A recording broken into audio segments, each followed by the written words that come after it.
A'udzubillahiminasyaitonirrajim. Bismillahirrahmanirrahim.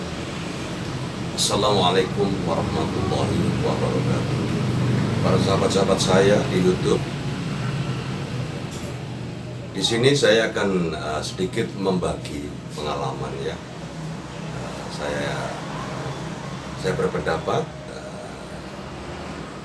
saya akan berbicara permasalahan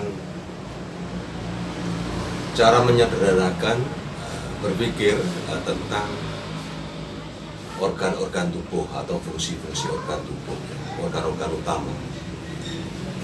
Dan yang kedua, nanti berikutnya juga saya akan membahas permasalahan cara-cara pengobatan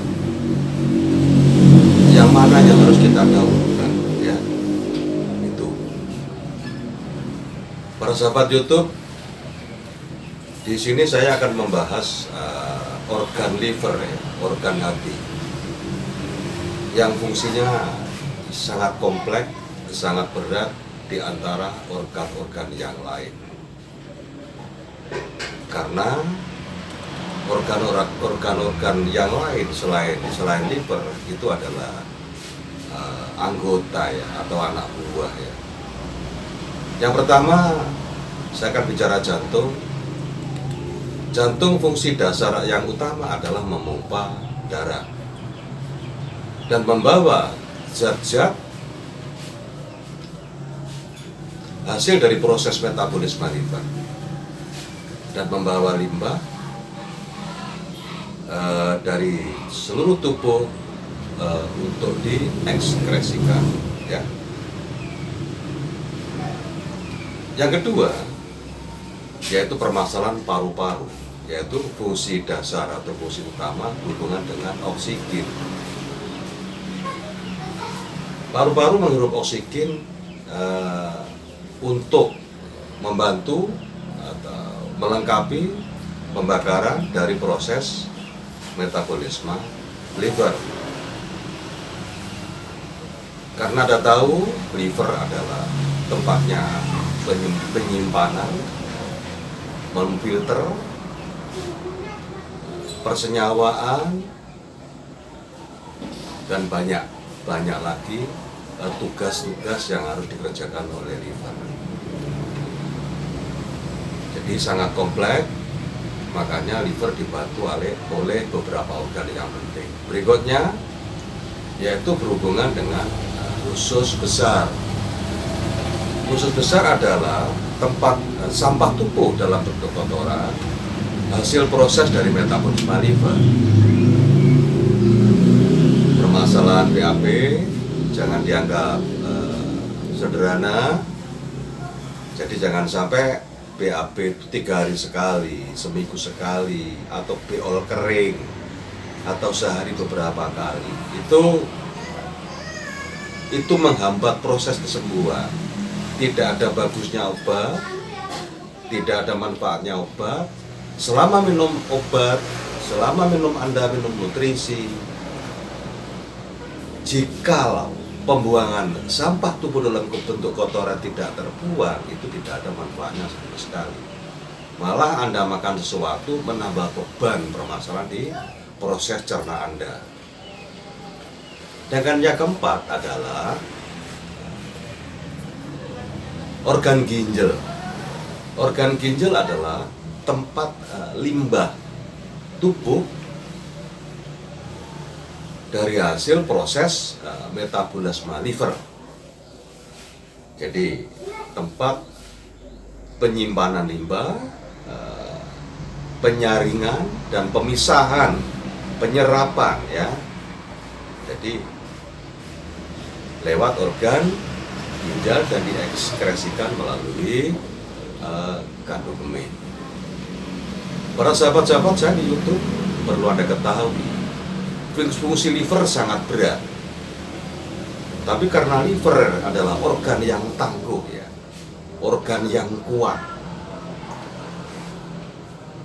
Jarang orang terkena liver kalau tidak ada permasalahan, hambatan yang kaitannya dengan pembagian atau pengiriman zat-zat tubuh kepada organ-organ atau sel-sel seluruh tubuh, dan dikarenakan ada hambatannya proses pembuangan limbah atau proses pembuangan sampahnya.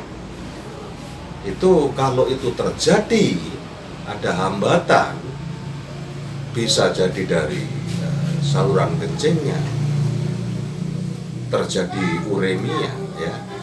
Ini juga bisa membengkakkan organ liver.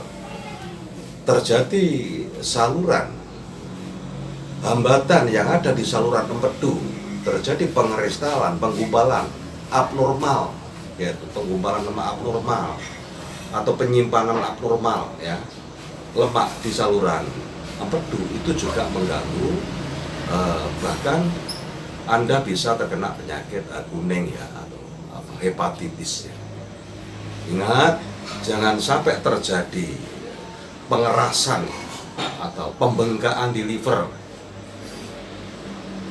Masalahnya kalau sampai terjadi sirosis di hati, akan sulit untuk mendapatkan kesembuhan.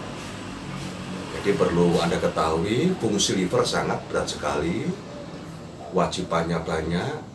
Liver itu bisa saya umpamakan ibu dari keluarga, ya. Semuanya membutuhkan liver, ginjal, jantung, pankreas, paru, semuanya kerja untuk fungsi liver, fungsi cerna, fungsi metabolis, ya. Jangan sampai ada hambatan pengiriman maupun pengambilan limbahnya, sirkulasi darahnya. Liver organ yang paling kuat. Nah, kalau sudah kena hambatan dalam proses pengiriman zat-zat pada seluruh bagian tubuh dan zat-zat tubuh yang tidak bisa dikeluarkan, itu akan membebani fungsi organ liver. Tapi di antara organ-organ ini yang paling kuat liver, tapi yang sering menimbulkan permasalahan adalah organ ginjal. Hati-hati dengan ginjal Anda. Kemarin sudah sering saya bahas olahraga yang sungguh-sungguh, ya. Olahraga yang sungguh-sungguh, keluarkan keringat, minum yang cukup, insya Allah kencing Anda akan deras, dan sedimen-sedimen, pengeristalan sedikit demi sedikit akan keluar. Anda terbebas dari permasalahan gangguan fungsi ginjal, bahkan gangguan dari gagal ginjal. Berikutnya saya juga akan membahas permasalahan cara pengobatan. Mana yang kita dahulukan? Mana yang kita nomor 2 dan nomor 3? Menurut saran saya, ya, pengobatan yang benar adalah lihat dulu BAB-nya. Apakah BAB-nya kering, seminggu tidak BAB, 3 hari tidak BAB, atau bahkan 10 hari. Itu atasi dulu sampai BAB-nya pun normal. Selama BAB Anda bermasalah, apapun obat yang Anda minum hanya membebani, ya, tidak ada artinya. Tapi kalau sudah BAB bagus, baru kita berpikir bagaimana diafragma, sekat rongga dada dan perut nyempit atau tidak. Masalah itu menimbulkan permasalahan yang namanya fungsi lambung. Bisa menimbulkan gastritis, bisa meningkatkan asam lambung yang berdampak reflux, sering sendawa, mual-mual, perut rasa panas, makan sedikit kenyang, bahkan muntah. Jadi yang pertama adalah BAB, itu dipikirkan. Yang kedua adalah bagaimana cara kencing Anda. Apa kencing Anda sulit atau sering kencing panas, kencing darah, atau kencing sakit, kencing berbusa, ya, kencing berminyak dan sebagainya. Normalkan dulu saluran kencing. Saluran kencing tidak normal, bermasalah, sama dengan permasalahan BAB tadi. Jadi pembuangan sampah dan limbah tubuh harus normal, harus bagus. Baru di situ permasalahan bisa teratasi dengan lebih mudah. Baru kalau sudah BAB normal, kencing bagus, makan pun akan normal. Kalau sudah makan normal, kekuatan tubuh si pasien itu akan membaik, akan mudah ya. Diginikan kuat, dikasih obat ini mampu, dikasih ini bertahan. Tapi kalau makanan belum bisa masuk, rasanya sulit untuk mendapatkan kesembuhan. Bahkan pasien tidak berdaya. Bapak Ibu sekalian, terkecuali sisi lain yang paling serius misalkan, yang perlu didahulukan, misalkan tekanan darah terlalu tinggi, itu baru tekanan darahnya yang diatasi. Kalau permasalahan ada permasalahan angina pectoris atau rasa tercekik atau terjadi kram di leher, itu dulu yang diatasi. Kalau gulanya darah terlalu tinggi, itu dulu yang diatasi. Ya. Jadi mana yang paling utama didahulukan. Tapi yang paling utama berpandangan harus permasalahan BAB. Jadi buang air besar dan kencing. Prinsip harus deras. Jadi ini sedikit pengetahuan, mudah-mudahan bermanfaat untuk kita semua. Karena ini pendapat, Anda pertimbangkan, monggo. Anda tidak berkenan, saya mohon maaf ya, ini hanya pendapat. Saya kira itu sedikit berbagi pengetahuan kepada Anda semua, khususnya bagi orang yang sakit, yang sulit untuk mendapatkan solusi. Mudah-mudahan ini bisa untuk pertimbangan ya.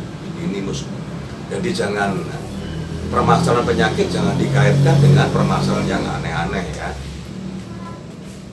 Kena ini, kena itu nomor 2 ya. Yang utama yang logis ya, yang logika, yang fakta ya.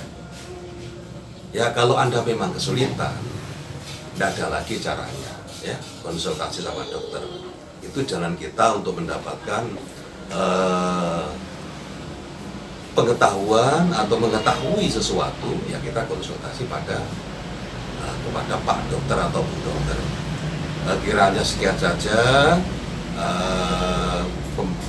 saya berbagi pengetahuan kepada Anda.